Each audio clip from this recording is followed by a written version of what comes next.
მოგესალმებით, ვაგრძელებთ ვებინარების სერიას და დღეს ჩვენ გავეცნობით მოსწავლის ქცევის კოდექსს.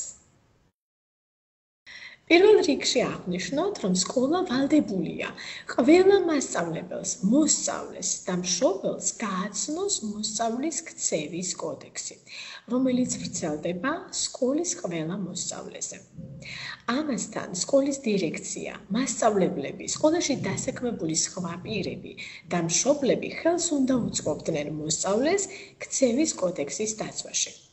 რომლის მიზანიც გახლავთ ის, რომ დაანერგოს მოსწავლის ქცევის ერთიანი წესები, რაც თავის მხრივ ხელს შეუწყობს მოსწავლის მიერ საკუთარი ქცევის მართვას, მოსწავლეთა დისციპლინისა და ურთიერთპატივისცემის, სკოლაში კეთილგანწყობილი და უსაფრთხო სასწავლო გარემოს დამკვიდრებას, სადაც მოსწავლე შეძლებს ცოდნის მიღებას, უნარჩვევების გამომუშავებას და ღირებულებების ჩამოყალიბებას. აქვე ისიც აღნიშნოთ, რომ სკოლის შინაგანი წესი უნდა ეფუძნებოდეს მოსწავლის ქცევის კოდექსს, რომელსაც მოსწავლე იცავს სასწავლო პროცესის მიმდინარეობისას სკოლაში, აგრეთვე სკოლის მიერ ორგანიზებულ ღონისძიებებში მონაწილეობის დროს. მოდით ახლა გავეცნოთ მოსწავლის ქცევის კოდექსის შინაარსობრივ ნაწილს.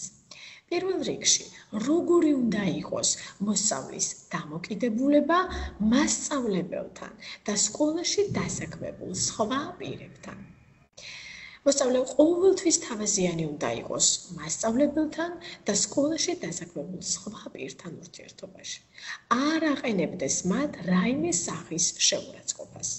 უნდა ემორჩილებოდეს სკოლის დირექტორის, მასწავლებლის, სკოლაში დასაქმებული სხვა პირის და მანდატურის კანონიერ მითითებებს.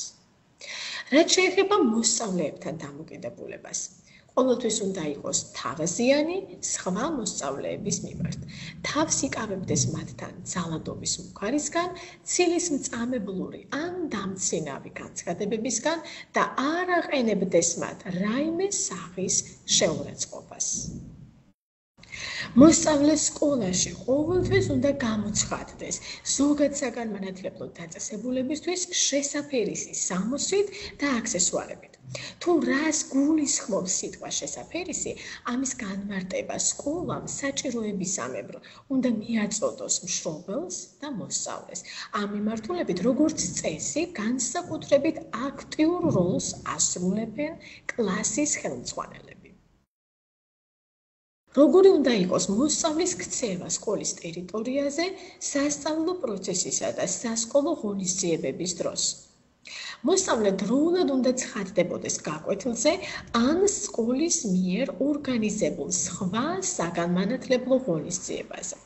გაკვეთილზე ყოფნისას მოსწავლეს უნდა ჰქონდეს სასწავლო პროცესისთვის აუცილებელი ნივთები. გამოხატავდეს აზრებს და შეხედულებებს სხვა პირთა უფლებების შელახვის გარეშე. არ იყენებდეს მობილურ ტელეფონს ან სხვა ტექნიკურ საშუალებებს სასწავლო პროცესის დროს არასასწავლო მიზნით. არ უნდა უშლიდეს ხელს მასწავლებელსა და სხვა მოსწავლეებს სასწავლო პროცესის მიმდინარეობისას. პატივს უნდა სცემდეს სხვის აზრს და აკადემიურ ნაშრომს. სხვისი ინტელექტუალური საქმიანობის შედეგად შექმნილ პროდუქტებს არ უნდა ასაღებდეს თავისად. არ უნდა ეწეოდეს რელიგიურ ან და პოლიტიკურ პროპაგანდას. არ უნდა ტოვებდეს გაკვეთილს მასწავლებლის ნებართვის გარეშე. უნდა უფრთხილდებოდეს და არ აზიანებდეს არც საკუთარ და არც სხვა პირთა ან სკოლის ქონებას. მოსწავლე უნდა იცავდეს სისუფთავეს სკოლაში და მის მიმდებარე ტერიტორიაზე. მოდით გავეცნოთ, რა სახის ნივთებით არ შეიძლება გამოცხადდეს მოსწავლე სკოლაში. თამბაქოს ნაწარმი, ყველანაირი სახის იარაღი ან ისეთი ბასრი ნივთები, რომლებიც შეიძლება გამოყენებული იქნას იარაღად, სანთებელა ან ასანთი, ალკოჰოლური საშუალებები, ტექნიკური საშუალებები, რომლებმაც შეიძლება ხელი შეუშალოს სასწავლო პროცესს, ძვირადღირებული ნივთები ან დიდი ოდენობის ფული, აზარტული თამაშის საშუალებები, უხამსობის ამსახველი ნივთები, ნარკოტიკული საშუალებები, ასაფეთქებელი და მომწამლავი ნივთიერებები და ფსიქოტროპული საშუალებები ექიმის შესაბამისი ნებართვის გარეშე. რაც შეეხება პასუხისმგებლობას ქცევის კოდექსის დარღვევისთვის, აქ უნდა აღვნიშნოთ, რომ მოსწავლის მიერ ამ კოდექსით განსაზღვრული ქცევის ნორმების დარღვევა იწვევს დისციპლინური დევნის დაწყებას ზოგადი განათლების შესახებ საქართველოს კანონისა და სკოლის შინაგანაწესით გათვალისწინებულ შემთხვევებში და დადგენილი წესით.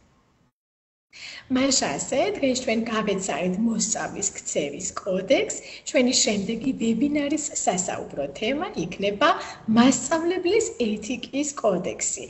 გისურვებთ წარმატებებს.